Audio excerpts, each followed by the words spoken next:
నమస్తే. ఒక 2-3 రోజుల క్రితం రాష్ట్ర గవర్నమెంట్ స్కూల్లో పేరెంట్స్ మీటింగ్ జరిపింది. అయితే బాగా సక్సెస్ఫుల్గా జరిగింది. గతంలో మాజీ ముఖ్యమంత్రి జగన్మోహన్ రెడ్డి గారు స్టూడెంట్స్ ముందు, చిన్న పిల్లల ముందు ఎలా మాట్లాడారో అందరికీ తెలిసిన విషయమే. ఇట్లా నలుగురు అని చెప్తూ, వెంట్రుకలు బీక్కోలేరని చెప్తూ ఏదేదో మాట్లాడేవాళ్ళు.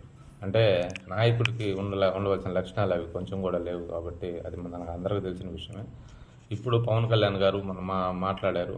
స్టూడెంట్స్ని ఎలా మోటివేట్ చేసే విధంగా మాట్లాడారు అనేది అది కూడా అందరికీ తెలిసిన విషయం. అయితే ఇప్పుడు వైసీపీ వాళ్ళు ప్రచారం చేస్తున్నారు ఏంటంటే స్కూల్ సెట్టింగ్ వేసుకున్నారు అనేసి ప్రచారం బాగా ముమ్మరంగా జరుగుతూ ఉంది. సెట్టింగ్ వేసుకోవాల్సిన అవసరం ఉంది. ప్రజెంట్ పరిస్థితి స్కూల్లో బాగానే ఉంది కదా. ఎలా ఉందో అదేవిధంగా యథావిధంగా స్కూల్ పరిస్థితి ఎలా ఉందో అదేవిధంగా అక్కడ ప్రోగ్రాం జరుపుండొచ్చు. ఒకవేళ నిజంగానే సెట్టింగ్ వేసారా, వేయకుండా స్కూల్లో చెప్పారా?